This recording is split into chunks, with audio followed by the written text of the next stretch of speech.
hopefully we will be. Okay, so for those of you who don't know, the Rhinebeck is a town in upstate New York, and every year in October is the annual New York State Sheep and Wool Show, and it's like an agricultural thing, as well as a fibre festival. So the knitters descend mostly on Saturday, but yeah, it is actually a place for people to buy, sell, show animals, livestock, etc, etc. So yeah, I've been meaning to go for a really long time. It's always been a pipe dream, and I was already going to be, I was in Europe for the 10 weeks before, and so extended my trip to include Rhinebeck, and my friend from Australia, Robin, flew to meet me in England, and then we flew over to New York City together, and then caught the Amtrak up to New York State, upstate New York, to a town called Rhinecliff, which is very close to the Dutchess County Fairgrounds in Rhinebeck. So yeah, I guess like lots of people do recaps. I didn't do a whole lot of vlogging. I was really in the moment, had a lot of great times meeting people. So in between me talking about what I got and about the festival, I will insert the snippets of footage that I did get, but I apologize. I was a very crappy vlogger while I was there. It was a bit, I guess felt a bit awkward, and also didn't want to like intrude on other people too much. So yeah. So Robin and I, on Friday morning, we caught the train up, and we were met at the Rhinecliff train station by my friend Amy, who I met at Stephen and Penelope back in 2019 at a knit night. She's from Chicago. She is Crochet Snail on Instagram. I will pop a link to her profile below. And she, yeah, is lovely, and we connected, and we've kind of like just stayed in touch over Instagram since then, basically. And when I said that she was planning on coming, and so we planned to hang out, she had accommodation with a friend of hers that she met on a study abroad program, like, I don't know, when she was in high school 15 years ago or so, who happens to live very close by to where the festival was happening. So Robin and I had accommodation, and we were met by Amy at the station. And then we spent the Friday afternoon at Woolen Folk. Good morning, friends. It's Rhinebeck Day. It's Woolen Folk Day, actually. I am in our hotel in New York. Gosh, so we arrived, the weather was great. This is a good angle for me. Love it. Yeah, so we arrived, it was great. We get on the air train to Jamaica Station, get on Jamaica to get to Penn, and then the heavens just absolutely opened up. My umbrella was in my pack. My rain jacket was in my backpack, and I was wearing my backpack, so we just got wet, but everything seems to have dried off a little bit. So it is currently 6:35 a.m. It is Friday the 14th of October, and I'm heading to Woolen Folk today. So the plan is get ready. My friend Robin is in the shower, which is why I'm sort of whispering. Also, you know, yeah, so getting ready. We're up so much earlier than we planned to be, and then we're going to head to Penn Station, which was about, it was like a 6-minute walk maybe. So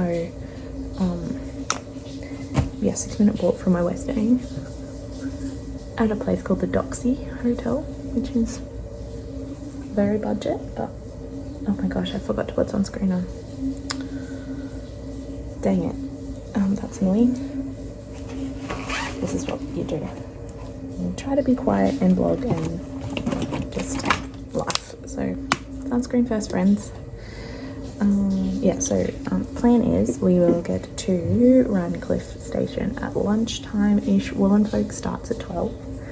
And then meeting up with a friend of mine, Amy, who I met at Stephen and Penelope in 2019.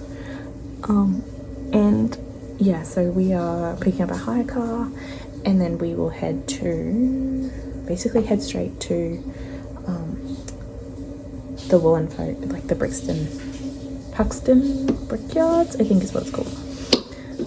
And then yeah, we'll hang out there for, I don't know, probably till 7 when it closes, have some dinner, and then go back and get ready for Rhinebeck. So my sweater made it safely. I've got a skein of yarn to give to 2 different friends. One is this one here, which is a Stitchcraft and Wizardry, and the other one here is an Ash and Eve Designs. So I brought those from Australia for my US knitting friends. Why the heck can't I find my moisturizer? Sunscreen, there it is. So yeah, SPF always.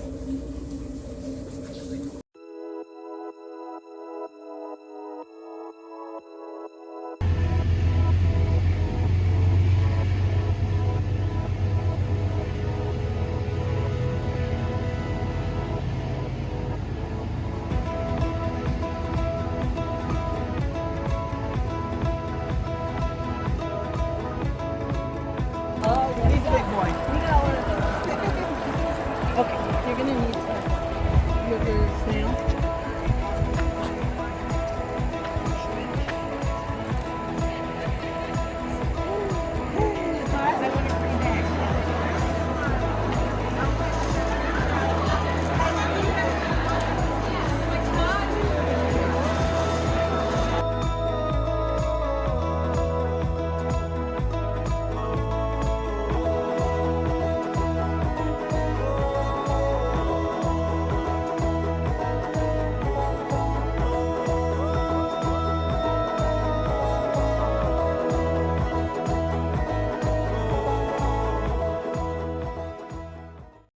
So Wool and Folk was a New York Sheep and Wool fringe event. It was at the Hutton Brickyards in Kingston, New York City. In Kingston, upstate New York, or New York, the state, not the city. And it was put on by String Thing Studio and Brooklyn General. So Felicia and Catherine, who are these 2 ladies here. And yeah, so a fringe event. So their thing says the seed for a different kind of event were planted 3 years ago. We wanted to come up with an event for everyone that they could enjoy, attendees and vendors. Out of that, Wool and Folk was born. They were postponed by COVID twice and ultimately decided to just go ahead and throw a party last year. It was small but powerful beginning this year. We are so proud to be able to bring you more vendors, more meetups and more special guests in addition to our amazing musical lineup. Our hope for you is to relax, enjoy the music, all the yarn and mostly feel the love and texture of our incredible community. And they had big sponsors, so Modern Daily Knitting, MDK, Lola Bean Yarn Company, Knit Stars, Lubby NMA, Mayak, Lemon Kid, Jimmy Beans, Pom Pom, and then some other musical sponsors, Magpie Fibers. Yeah, so that was really cool.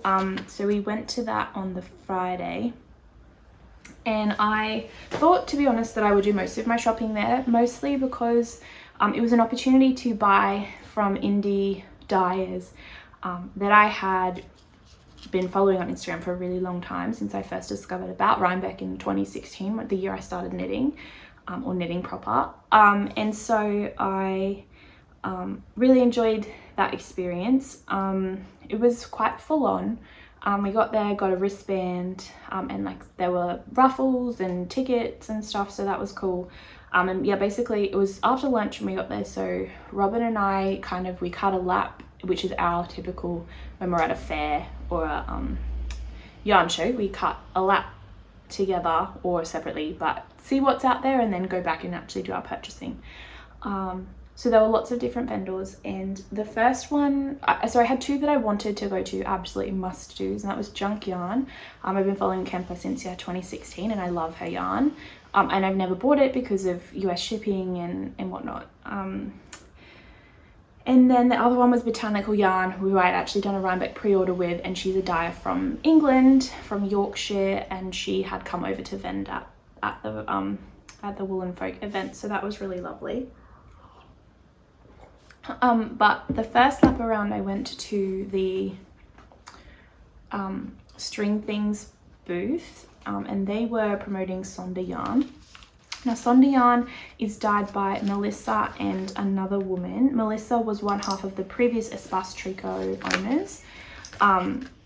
And I do have a card for them somewhere, I think. Oh no, I have a sticker. And so I saw the yarn that I did end up buying, which I'll show you in a second.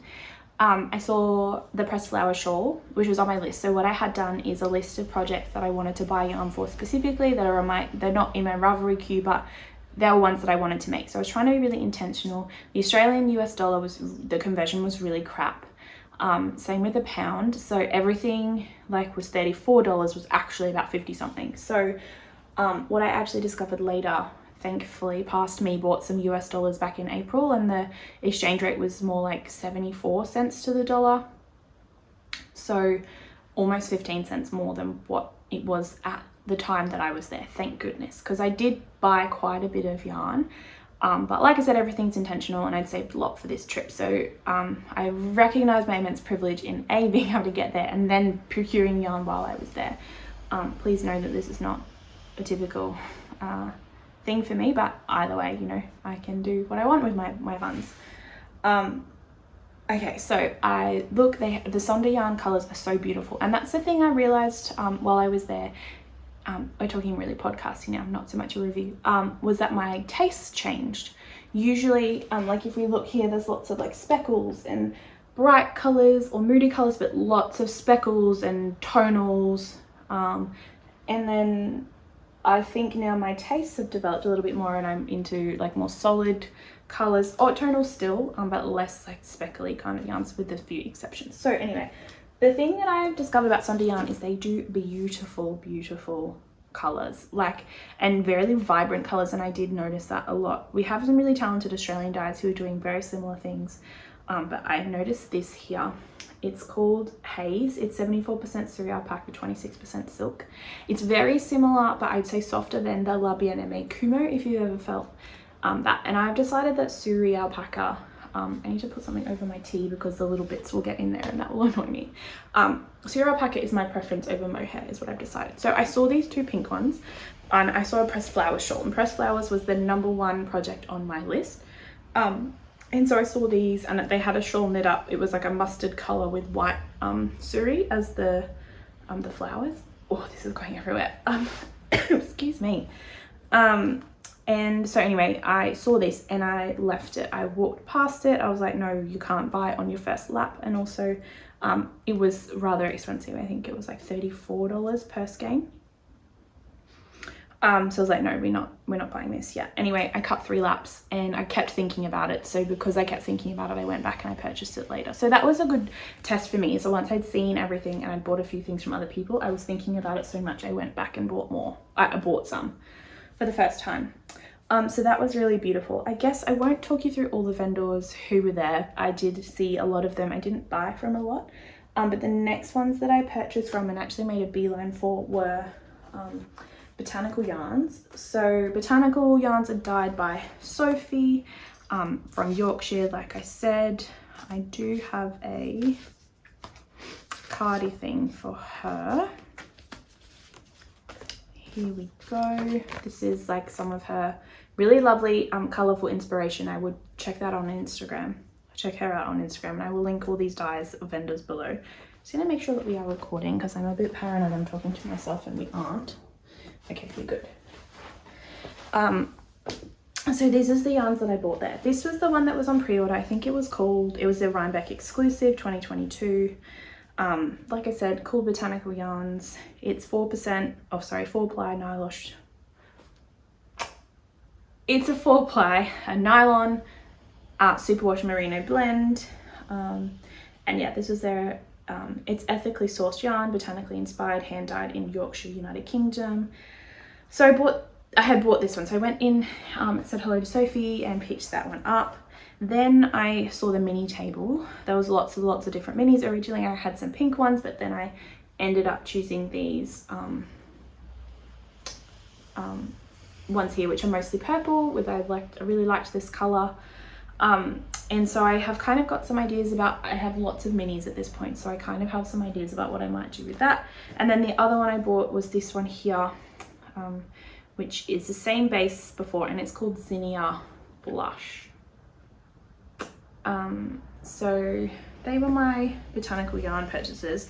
I had a bit of a shock because everything was in US dollars, which I had kind of worked out, but botanical yarns actually charged in pounds because she was from England. So the conversion on that, I had a bit of a shock later when I figured out how much that converted to, but it's beautiful, and they were one of the dyes that I planned to buy from, so you know, you win some, you lose some, and I won beautiful yarn, but my bank account did not win so much at that shop. Okay, so then next, in terms of woolen folk, guess that's yarn crawl stuff, so I'm going to talk about that later. There's these ones and this one, and then my Rhinebeck were those two. That was a gift, this one and this one. Okay, so the next place I visited was Junk Yarn, which is Kemper, and I got a couple of cool things from there. This is still Woolen Folk, and then also Kitty and a Cupcake, or Kitty with a Cupcake. So I got a sticker from them, and they were sharing a booth, and I bought this one here which says Craft Witch, which is really cool, and it's going for on my circular sock machine table. And then this one here is Woolen Folk, Junk Yarn, and yeah, just a Junk Yarn sticker. So that's really, they're cool. So those are going on my sock machine table, so I will keep those separate. And then there's a discount code here as well, that I got from Kemper, so that was lovely. But the yarn that I bought was called Penelope. It's a 2-ply sock, 80% merino, 20% nylon, 100 grams. So it is pink and speckles, so I did say I made an exception from my like tonal choice, and I went with this one here, so called Junk Yarn, and I really like it. I don't actually have a plan for this. I think it would make a really lovely Musselburgh hat, or alternately with a white mohair or suri. I think it would make a really lovely pussycat hat by Suzanne Summer from Sosu Knits. So yeah, love it. And then the next place that and the last place I bought yarn from Woolen Folk, was called Coats & Co. And I think I got 2 different bases. Yeah, so lovely. I think I bought these, I don't have the list on me. I thought they were a lovely brio duo. I also thought it goes really nicely with this. And then I thought that these 3 go together quite nice. And I do want to make a plumpy shawl by Andrea Mowry, which does take 4 colors of DK or 3 of sport, but I live in a place that's not super hot, so by making a shawl with 4-ply yarn, I think would be very helpful. I do actually also have some stash yarn that I think I have 2 possible combinations for that. So we might mention that in the next podcast, and I might get a poll, which one do we think would make a nice plumpy shawl. Regardless, those 2 would be a lovely brio duo, that would be a lovely brio duo, and the 3 of them together, or those 2. So I think I have some information about the Coats & Co. folk. And then I'll give you some special mentions of some other people that I met. Oh, that's the Botanical Yarns business card. And then all of the information here. Yeah, okay, so Coats & Co., this is their business card. Emma Coates is the hand dyer, and she does hand dyed yarn and natural fibers, and she's from Cincinnati, Ohio, and they're Coats & Co. on Instagram. They have some really beautiful things. So she had, I think when I bought it, her partner was actually then like he took my money. Yeah, so I got 2 different bases here. This is Prairie, which is a 20% nylon, 80% superwash merino. And it's recycled nylon. And then this one here is a superwash merino nylon base. So Cottage Sock, which is 25/75, and then this one here, Prairie, which is 20/80 or 80/20. So yeah, I really enjoyed these. And then even I felt like those 2 go together really nicely. I was actually thinking for the 2 colors that I wouldn't mind making another Sizzle Pop shawl, which is this all over brioche. Whoop. This was made in La Bien-Aimée singles. But I also wouldn't mind making another one of these, maybe in some more neutral colors, so it's easier to wear. Not that either of those are particularly neutral, but like those two together I thought would be really nice. So that was Wool'n Folk purchases. At Wool'n Folk I managed to, I jumped in line. Oh, so Wool'n Folk, there was folk music playing. There were obviously the yarn vendors. There were food trucks. I had a vegan gluten-free donut, which was really yummy. I feel like I had something to drink there too. I think I had, no, that was the next day. I did have something to drink, but I couldn't tell you what it was. I don't remember, obviously not that memorable. And then I actually met Tracy and Jody of The Grocery Girls. Now, The Grocery Girls was one of the first podcasts that I started watching. I think they started podcasting like 2016, so when I started knitting. So my originals were like Knitting Expat, The Grocery Girls, and I think actually that was probably it to begin with. And then, you know, Jacqueline Salem, and then not long after that, started watching Gemma. It's Danielle, but she's called Gemma Darling Daily. Anyway, so they were my originals. So, but I met Tracy and Jody and I got a photo with them, and I got this sticker here, which is really cute. So it's like Jody, Tracy as little sheepies.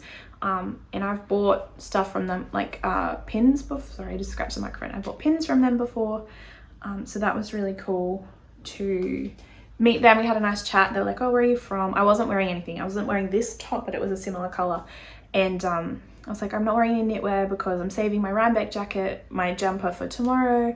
And they were like, you made a good choice because it was really warm. And then we had a bit of a chat and they said, where are you from? And I said, oh, I live near Brisbane in Australia. And they're like, do you know our friend Helen? And I said, Helen Stewart. And Jody's like, yeah. And I said, yeah, she lives 20 minutes away from me, which she does. So Helen and I messaged Helen later and I was like, the Grocery Girls say hi and that they miss you. So Helen and I are going to catch up at some point, hopefully in the near future, and have a sit and knit. So that was interesting, but it was like such a small world, the knitters, and really small world. So that was really lovely. Oh, shoot. So I saw those ladies. We had a nice chat. I met, from the Knitters League, I met Sophia and Julie. Oh my gosh, I'm dropping stuff everywhere. And they gave me a Knitters League progress keeper. So that was really lovely of them. And yeah, they were so nice. I missed their podcast talk. I'm gonna watch it later. I haven't watched it yet. But we were shopping at the same place. My friend Robin was buying some stuff and I was like standing there. And I saw them come up and I just said, I love what you're wearing. I love watching you ladies. And yeah, so lovely to meet you sort of thing. Didn't get a photo because I was a bit shy to begin with. And then later on in the day, Robin and I met Amy from La Bien-Aimée, and that was really nice. And then when we went on our yarn call, like a couple of days later, we saw her again at Brooklyn General. So that was really lovely. I saw Gigi, didn't get a photo. I also saw Adela. I didn't see Adela that day. I saw Jimmy from Lola Bean Yarn Company, Jimmy. So yeah, and then Andrew Mary was there, like just the knitters, the celebrities of the knitting community. But I actually really enjoyed, I met some ladies in the line for the Grocery Girl like meet and greet. Two friends who live in Costa Rica and they can't get mail and they don't have any yarn shops, so they once a year come to a festival like Rhinebeck, or they go somewhere and buy yarn to like for projects that last them their year. So I thought that was really lovely. I also met Lisa, who has a yarn shop called For You. This is her details. She's in Ohio as well. She's owned her shop for about 6 months, I think she said. Yeah, so she's a black woman who's opened this inclusive fiber shop in Ohio. So shout out to Lisa. She was super lovely. And we just had a really nice chat in the line, and she was there buying up and doing some market research. So I thought that was really cool. So it was so nice. My reflection is like to be with people, firstly to travel with friends who have the same amount of passion for something as you, and then also to meet other people who share the same passion. I really, really enjoyed that. So then that's all the purchasing that I did at Wool and Folk. I think, yeah, we just like chilled for a bit, and then we waited for, we got there about 1:30, and I think we stayed until about 6:30 p.m. Then Robin and I drove us to our motel, which was just very basic, but did the job. I had my first and only diner experience, which was interesting. The food, it was a really large quantity. I like chili, like chili con carne sort of thing. So I ordered chili and some fries. The fries were great. The chili was good for like the first maybe half of it. And then I was like, I should have just got the cup, not the bowl. And Robin had a really odd salty soup. But that was nice. So we did that. And then it was time for Rhinebeck the next day. So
looks like knit collage, or like that fun yarn that's actually really crafted in it. Yeah.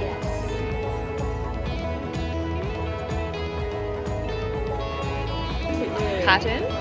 That's cool. Oh. So the project, the one you're looking at, I think is 65. Yeah, and the needles, interchangeable needle binder is 80.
Having my mask on is really lovely.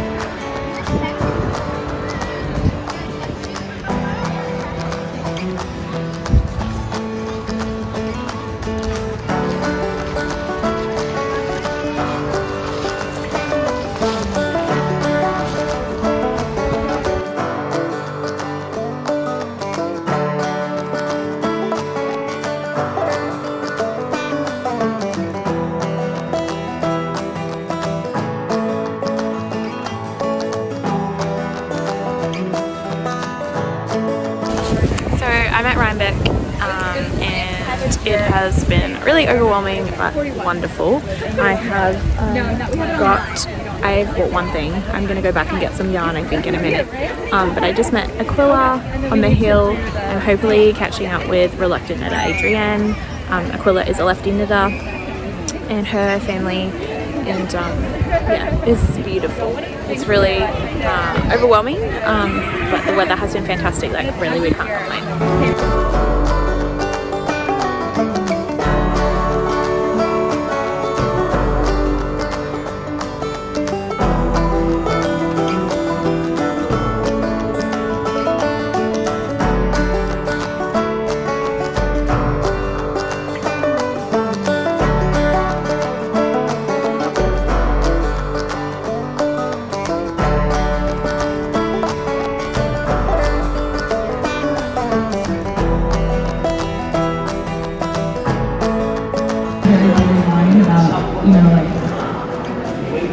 If something is so unique that it can be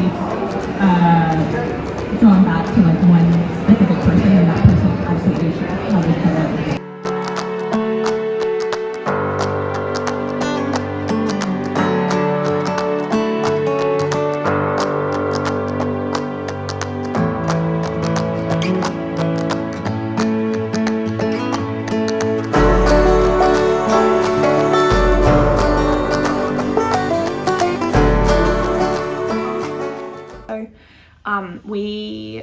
I drove to pick Amy up from her friend's mum's house, which is where she was staying, and then Amy drove us to the fairgrounds. I figured it was better to, I was happy to drive me and Robin the small distances, but I thought, you know, the person who is not local but usually drives on this side of the road is probably safer for them to do most of the driving. So Amy did the longer driving, which was about 25 minutes to Rhinebeck or the Dutchess County Fairgrounds. And I did take some footage. I don't know if it was the first day or the second day, because we went to both, but I'll insert that here so you can see. It was just so beautiful. The weather could not have been more perfect. It was beautiful and sunny and warm and lovely and just amazing. So we get to Rhinebeck. We're there super early, so we park really close to the front gate, but it was cold. It was like maybe 7 degrees or something in the morning. So we decided to wait in the car until 9 o'clock or just before 9 when the gates opened. So we weren't in line for very long, but we were there basically on starting. And so this is the program from the Sheep and Wool Festival. It was the 42nd New York State Sheep and Wool Festival, showcasing sheep and wool products in the Hudson Valley. The Dutchess County Sheep and Wool Growers Association is happy to be back at full strength this year. They hosted more than 240 vendors, including 20 new people. They have breed talks, sheep and goat shows, leaping llamas, fleece sales, used fibre and farm equipment sales, book signings, fibre demonstrations, a fleece to shawl contest, which was really cool, a photo contest, and much more. So yeah, this is the Saturday event schedule, and then Sunday had its own schedule. So this was really helpful to have, and then there's a few different things, and then it gives you the map here. So we parked at the 4H gate, like around here, and then we walked in, and as you can see, so these are barns, and they were full of vendors, mostly vendors, but then some like animals, some of the auction stuff. And then over here is A, B, and C. So that's kind of like the main halls where the more popular people or booths were, I guess, and ones who'd been there for longer. And then just these ones here. So we walked in at the 4H gate and walked also in here, and we walked straight into booth 26. And that morning, actually, I'd got a message from Karina from Louie and Lola, and she'd said, Thread and Maple are vending and are selling my yarn. And literally the first booth as we walked in was Thread and Maple. They had a beautiful sign. Their booth was one of the most aesthetically pleasing booths that I saw the whole weekend, and I definitely did tell Olga and Stephanie that it was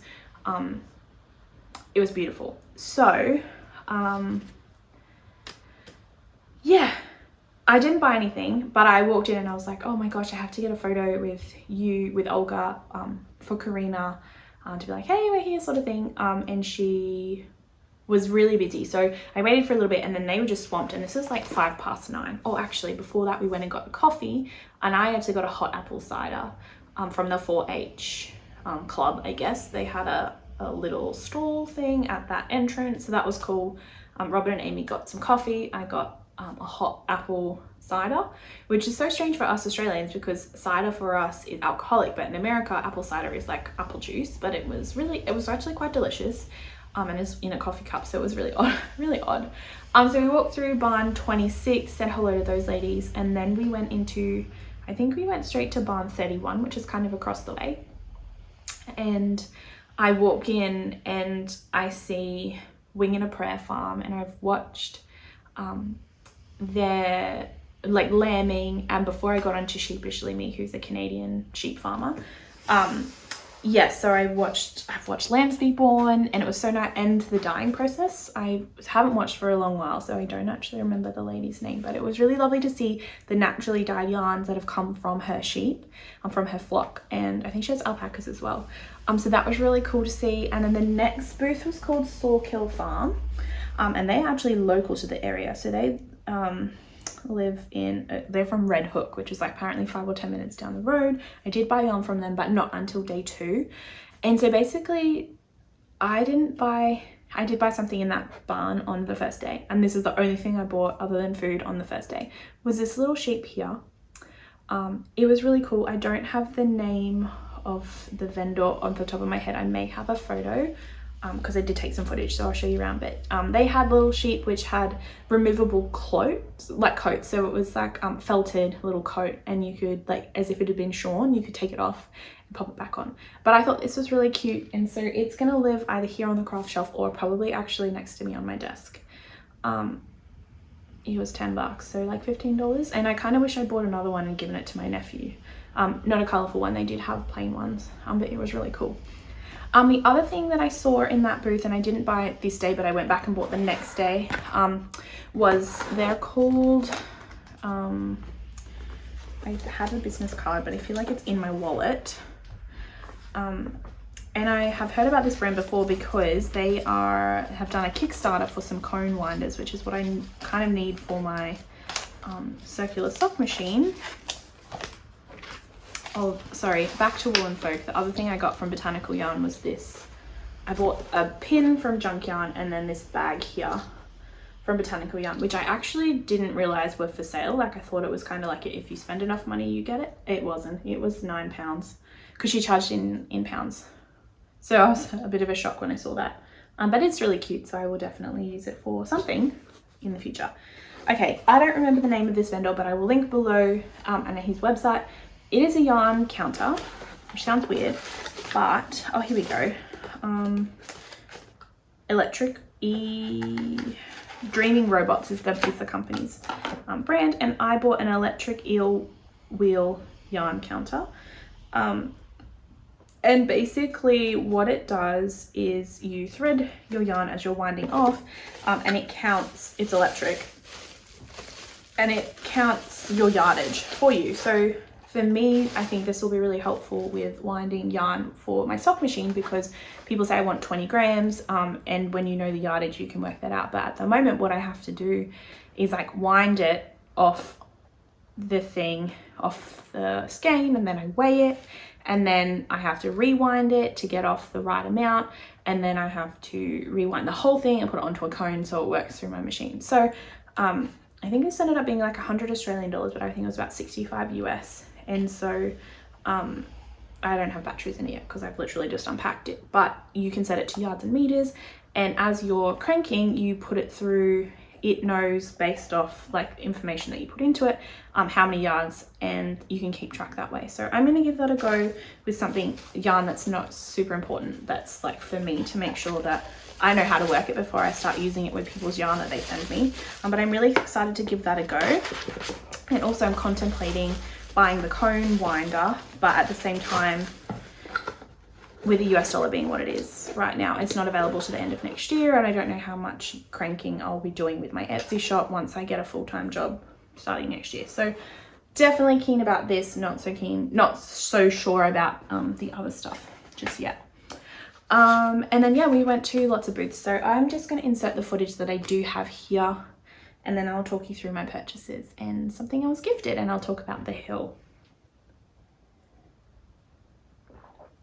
Okay, so let's talk about the things that I bought, or I procured at the festival, and then we will talk about everything else. I'll do another video for the yarn crawl stuff, which is actually less yarn than I expected, but you know, I was buying things that I had a purpose for. So I was gifted this by my lovely friend Adrienne, who is the Reluctant Knitter on Instagram. She has a podcast called The Reluctant Knitter as well. And so we chat, well, on WhatsApp now because we've met in person, but we chat a lot on Instagram. And she lives in Connecticut, so about 2.5 hours away from Rhinebeck. She was actually such a darling. And our hire car was in Kingston, which is across the river, and we were driving to and from the fairgrounds. And then Amy, who we were staying with, actually had an accident with her car on the way to Rhinebeck. So originally the plan was that she'd park at the station, and like we would just like kind of use her car, and then she came to New York with us for our New York yarn crawl. But because her car, she swerved to avoid hitting a deer, but then ended up hitting like a street sign. So her car was a bit not good. But Adrienne actually drove back to Kingston. And then once I dropped the car, she drove me back to the train station. So she was an absolute darling. And I really appreciated that help so much. And she was lovely. So when I met her on the first day, I gifted her a skein of Stitchcraft and Wizardry yarn that I had brought over from Australia. And then on the second day, she gave me this, which is Suri Fluff. It's 100% Suri alpaca, 435 yards, so like a full skein's worth of Suri alpaca, which is lovely. And I'm thinking I might make the pink velvet with it, and repurpose the yarn from my stone crop, which is this blue here. I thought they would look really nice together, and that would probably be quite a wearable sweater. For me. So that was lovely. Then, like I said, I did purchase some yarn from Sawkill. And so I bought this here, which is DK. It's 300 yards. It's 50% their farm wool and 50% domestic merino. And it was raised in so the sheep were raised in Red Hook, so down the road from the fairground. And the yarn was spun in Putney in Vermont, which is like 2 states up. And I bought 2 skeins of this. It's rustic, like you can see like there's bits of fiber, like plant matter, I guess, or in there. It's all treated and hand dyed. But I bought it to go with this for my pressed flower shawl. So that's the plan. 2 skeins of this, 2 skeins of this, and at some point soon, pressed flowers. So that's what I bought. The other thing is that when I was at Thread and Maple, Thread and Maple is a partnership between Olga and Samantha, who used to be the predominant dye from Scrumptious Pearl. Now I do have a skein of a gobstopper of Scrumptious Pearl that I bought earlier, like in a D-stash, and this one is called Strike Me Up. It is one of a kind. It was supposed to be her color remix, but it's not quite right, so it became its own colorway. It's superwash merino and nylon, and this is dyed now by Stephanie, which is Samantha's mum, but Samantha and Olga are in partnership for Thread and Maple. Samantha used to help out at Tannis Fiber Arts before she started dyeing herself, and then a couple of years ago she started her family, so she's doing more less hand dyeing, but her mum's taken over the business. And so Thread and Maple are a Canadian, and Scrumptious Pearl are a Canadian company. And so yeah, this will be a hand dyed sock that I will make. It's hand dyed yarn, and it'll be a hand knit sock at some point in the future, probably in 2 years time, with how I go with, making things. The next thing I have is I bought this issue of Pom Pom, which I don't think has been released yet. I bought this on a Sunday after listening to Megan Hernandez, who's one of the co-founders, along with Lydia Gluck, and another woman who works in their company, and they're in the American office. And I was tempted to buy the previous issue, which is 42, but I bought this because of 2 patterns in particular. The first of which is this pullover here. I saw it in person, like a sample. It comes in a vest pattern, and then there is the full length one. It's fingering weight yarn, so that's kind of a bit of a turn off just because it will take so long and so many bobbles, but it was beautiful.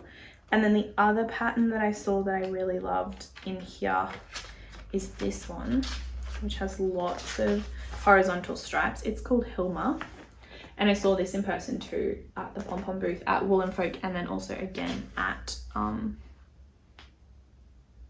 Rhinebeck at New York Sheep and Wool. Yeah, so there's 2 patterns in here that I would like to knit at some point. Oh, this is really cool too. Oh, that's an ad for Purl Soho, no wonder it's cool. There was one more. Oh, this color block hat I thought was really interesting as well. So I bought this yarn, this magazine while I was there. Oh, I need a drink. So I guess my observations of Rhinebeck was I felt very overwhelmed on the Saturday. There were a lot of people there. I don't think I'd been around that many people for a really long time, so I was a little bit like, oh no, I bought one more thing.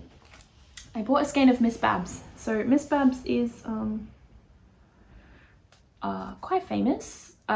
This is the Rhinebeck colorway. It's called Harvest Plenty, and she's hand dyes in Mountain City, Tennessee, and people rush to the Miss Babs booth.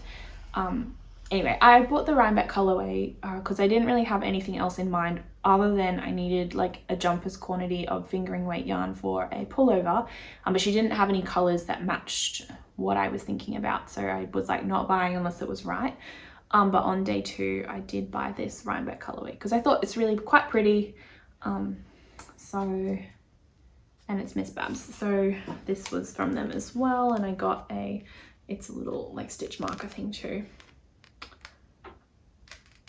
Oh, there we go, so thank you. And then it's got this on the back. Okay, so that's purchases aside and gifts. The other thing, yeah, sorry, I'm all over the place, my brain, jet lag, I will blame. Yeah, so it was very busy. So I personally wore a mask when I was inside any of the barns and the booths. Not everyone was. I mean, I could have probably worn one more meeting up people on the hill. And in hindsight, probably should have, because I was very conscious everywhere else to wear a mask. But anyway, yeah, it was really lovely. I met up with Aquila, who is from the aleftyknitter podcast, and she's helped me up so much with my my sock machine. I met Shaylee from Hens and Chicks Fiber. I think she's just Hens and Chicks actually. I follow her on Instagram. She also has a sock machine and it's been super helpful, and she was actually demoing her machine at Rhinebeck, so that was really interesting. And then she gave me this here, which is a little mitten ornamenty thing, so like Christmas time I might hang it up in the craft room. And she knit this on her machine, so I was like, one day I will be good enough to be able to do this, something like this. Yeah, so that was really nice, and we had a nice little chat together. Yeah, so I got a lovely photo with Aquila. I'll chuck that in here. I met Adrienne obviously, and we hung out a little bit on the first day and then a lot on the second day. She actually came with Rob and Amy and I on day 2. I'm all over the shop. And then she actually introduced me to Sue and Chelsea of the Legacy Fiber Arts podcast. And I've watched them for a really long time as well. And I've always wanted to subscribe to Chelsea's Patreon, but it just hasn't really been in my budget to do so. So it was really, they were so lovely in person to meet, and we chatted about the fact that Robin and I had come from Australia. It was just like so many people on the hill, just like, oh my gosh, that's that person, that's that person, that's that person.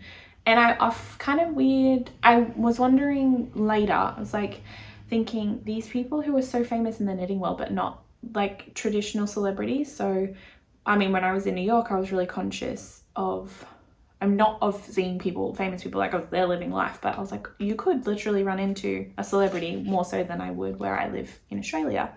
And then when we were at Rhinebeck, all these people who are really famous pattern designers like Andrew Murray, who are not mainstream. So that was an interesting kind of thing to think about.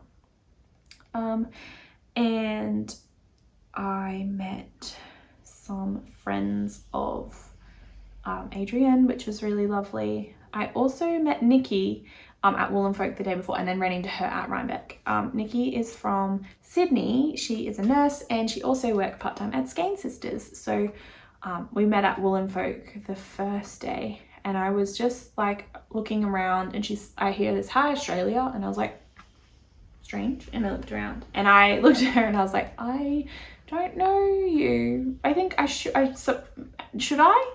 And she's like, "Oh, I follow you on Instagram. I'm also from Australia." And then we got chatting and I was like, "Oh my gosh, okay, cool." So that was really lovely. We met Tiff Nealon, who is a beautiful designer, but I've seen her patterns and I recognize those, but I didn't actually know what she looked like. So that was interesting for me. And then other people that Robin knew, or designers, but I hadn't really been exposed to their work before, so I didn't know. So it was really interesting about like the two of us have such a passion for fiber arts and for yarn and buying and knitting and whatever, but we also are very attracted to different things. So that was cool. The other thing I bought was this sticker here that says Aquarius, a people person who dislikes people, which I think kind of sums me up a lot actually. So yeah, that was the procurement of all of the things that I got at Rhinebeck.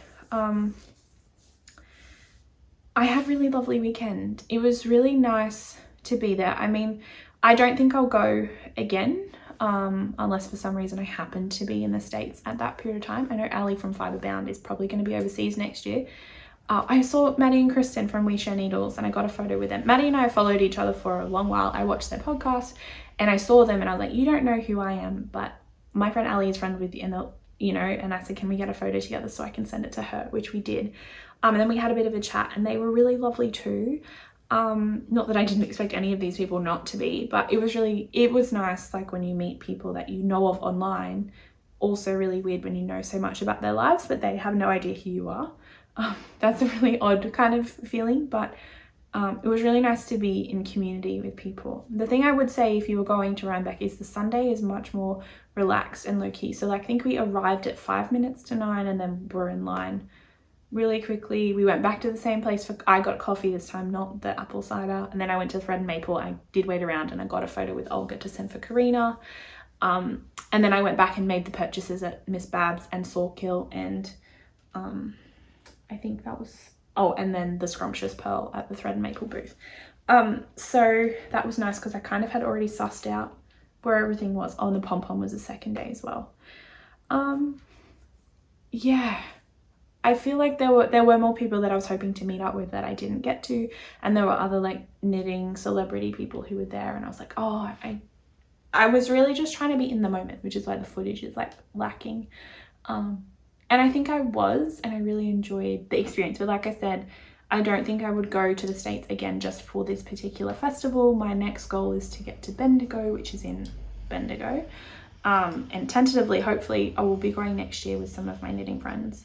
But it's the week after term 3 starts, so I don't really know. I probably can't commit myself yet just based off school. And then I guess the other observation I made, like looking at lots of beautiful yarn, was we have really beautiful yarn dyers in Australia. I bought some Aussie yarn while I was away, and I'm going to save that for another podcast episode because this is just the New York Sheep and Wool Rhinebeck episode.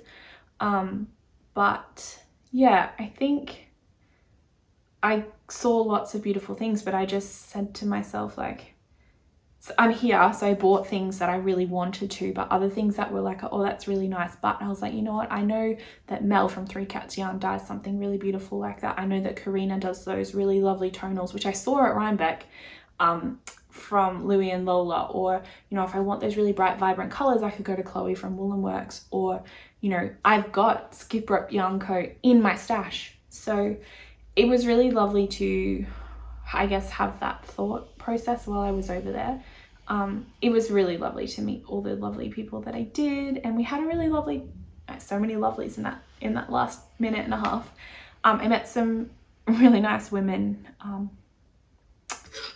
just before we left, actually, on the Sunday, and they were The eldest of their group was 83 and the youngest I think was 65, and there were some knitters from New York who come up most years I think, and we were just having a really lovely chat. She told me off for standing in a particular way. She's like, it's bad for your hips, don't stand like that. And I noticed afterwards how, like in the next couple of days, how often I did. So I've been really conscious about that. I didn't catch her name. She wants to come to Australia. She's been to every other continent except for Australia. I was like, even Antarctica? And she said yes, she had been. But her knees are a bit bad, so you know, it might not happen for her. But it was really lovely to see friends who was at that age, like who were older than me, knitting colorwork patterns and really sprightly and like living their best life at a fibre festival with their friends. So yeah, I really enjoyed that, and getting to experience it with Amy and with Robin was really wonderful. And then the time I spent with Adrienne the next day was amazing. And local knowledge about how to go where and whatnot, and what's in what barn and what time things will be. I also tried maple fairy floss or cotton candy, and that was really delicious. I did an apple cider donut because I'm wheat intolerant, and the lines were always crazy, so no apple cider donuts, but I hear that they were wonderful. I had some Polish food, which was really yummy for lunch, and then the next day I had like a burrito bowl. So yeah, the food was good. It was fair food. So yeah, I don't regret the experience at all. I had a wonderful time, but like I said, probably won't go back. And I treated it as if I'm not coming back to Rhinebeck, like it's a big deal that October is really not convenient in the school term or whatnot. But it was a really wonderful weekend, and it was so lovely to meet people that I've followed for such a long time and really admire creatively, and to buy some beautiful yarn that I can, you know, make a souvenir from. So that's all for the Rhinebeck episode. I will either have dispersed some footage, or we will have it at the end right now. So thank you so much for watching. You can find me online as Madbelle on Ravelry. I'm Mad About You on Instagram. Obviously we have this knitting YouTube channel. I hope you enjoyed listening to my Rhinebeck recap. If you're an Aussie viewer and you're thinking about going again, I'm more than happy to answer some questions. It was a really great experience. I would recommend having a car to get around. I would recommend booking early enough so that you can stay maybe on the Rhinebeck side, because the town is beautiful. We didn't get to spend a lot of time there. Kingston was equally nice, but if you're planning on going to the cheap show, I think it's better to stay in Rhinebeck probably. And there was lots of lovely cabins and Airbnbs. I just didn't book early enough. Wonderful weekend. I met wonderful people. I'm so glad that I went. And yeah, I'll see you in the next episode, which I don't know what that's going to be at this point, but hopefully I'll see you then. Thank you.